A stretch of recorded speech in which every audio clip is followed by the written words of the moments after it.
নমস্কার, সকলকে স্বাগত জানাই আমাদের চ্যানেলে। আজকে যে বিষয়টা নিয়ে কথা বলবো সেটি একটু অন্যরকম বিষয়।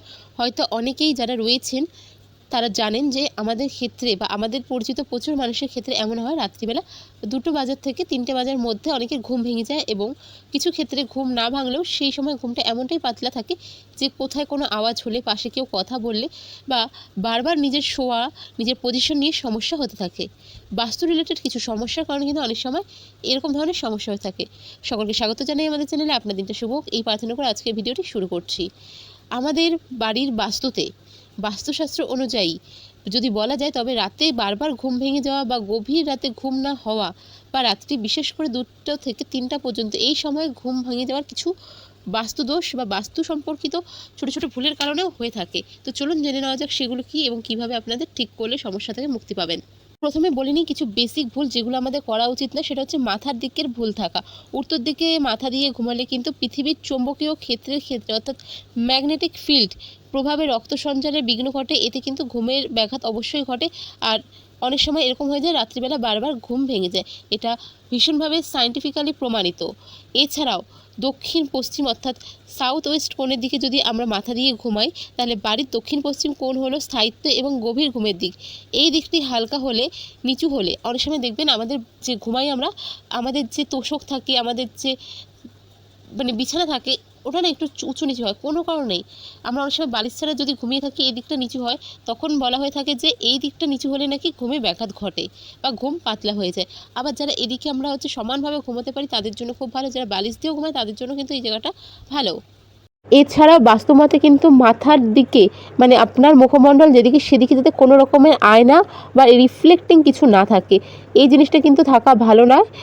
আর বলা হয়ে থাকে যে আপনি যেখানে ঘুমাচ্ছেন মাথার ওপরে, ধরুন আপনি দোতলায় ঘুমাচ্ছেন, আপনার মাথার উপরে 3 তলায় বা আপনার মাথার নিচে 1 তলায় একটা বিম রয়েছে, এরকম স্থানেও ঘুমানো একদমই উচিত নয়। এটা নাকি মানসিক চাপ সৃষ্টি করে, শাস্ত্রমতে তাই বলা হয়েছে। উত্তর পূর্ব দিক ঈশান কোণে শোয়ার ঘর কিন্তু ভারী আসবাব, ময়লা জামাকাপড় বা ডাস্টবিন কোনো কিছু এরকম রাখবেন না, তাহলে কিন্তু সেগুলো আপনাকে এফেক্ট দেবে। ধরুন ডাস্টবিন ইউজ করেন, অনেকে বেডরুমে একটা ডাস্টবিন রাখে ছোটোখাটো জিনিস ফেলার জন্য, এটা যদি আপনার ঈশান কোণে রুম হয় তবে ইউজ করবেন না। জামা কাপড় ময়লা যেটা পরের দিন ধোবেন সেটা রাখবেন না। কুচড়ি মুচড়ি করে চেয়ারের এক কোণায় জামা কাপড় রাখবেন না, কখনোই এই জিনিসগুলো রাখবেন না। আর শোয়ার ঘরে মাথার কাছে কখনো মেডিসিন রাখবেন না, কখনো ইলেকট্রনিক্স রাখবেন না, ফোন রাখবেন না। পায়ের দিকে রেখে ঘুমান কিন্তু মাথার দিকে রাখবেন না।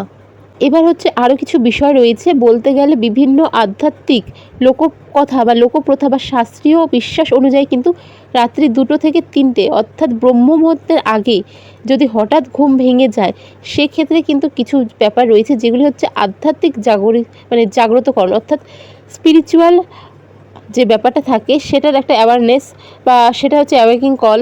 এই জিনিসগুলো অবশ্যই কিন্তু আপনাদের মধ্যে থাকে, তবেই ঘুম ভেঙে যায়। অনেক ক্ষেত্রে মানা হয়ে থাকে কিছু কিছু বিশেষ দিনে।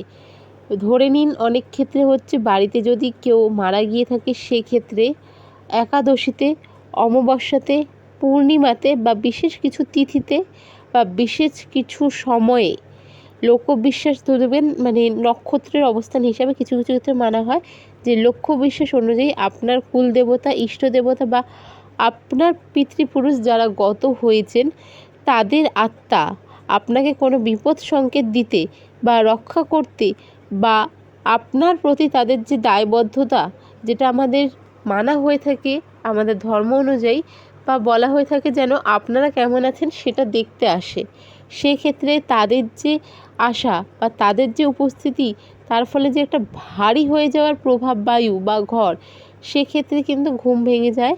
এটা কিন্তু অনেকেই মেনে থাকে।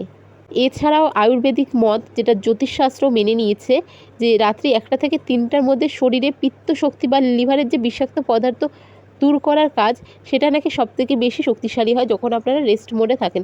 তো অনেক সময় সে কারণেও কিন্তু ঘুম ভেঙে যায় বা ঘুম পাতলা হয়ে যায়। কোনো বিষয় নিয়ে চিন্তা করছেন, সেটা আপনার শারীরিক হতে পারে, পারিবারিক হতে পারে বা অফিসের হতে পারে, যে কোনো বিষয় নিয়ে ভীষণ রকম যখন চিন্তায় থাকেন দেখবেন মাথা ভার লাগছে, খারাপ লাগছে, সেক্ষেত্রে আপনি যখন টায়ার্ড হয়ে ঘুমিয়ে পড়েন তখন কিন্তু আপনি অবচেতন মনে সেসব জিনিস রেখেই দেন, অনেক সময় সেসব কারণেও ঘুম পাতলা হয়ে যায় বা ঘুম ভেঙে যায়। তো যাদের প্রায় দিনই এরকম ভেঙে যাচ্ছে বা নানা রকম সমস্যা ফেস করছেন, তাদের বলবো ঘুমানোর আগে কিছু একটা মেডিটেশন করে নিন। কিছু জানার যদি হয় তাহলে কমেন্ট বক্স খোলা থাকছে, কমেন্ট করবেন। ভিডিওটি ভালো লেগে থাকলে সাবস্ক্রাইব, লাইক, শেয়ার করবেন। দেখা হবে পরের ভিডিওতে। জয় শ্রীকৃষ্ণ, রাধে রাধে।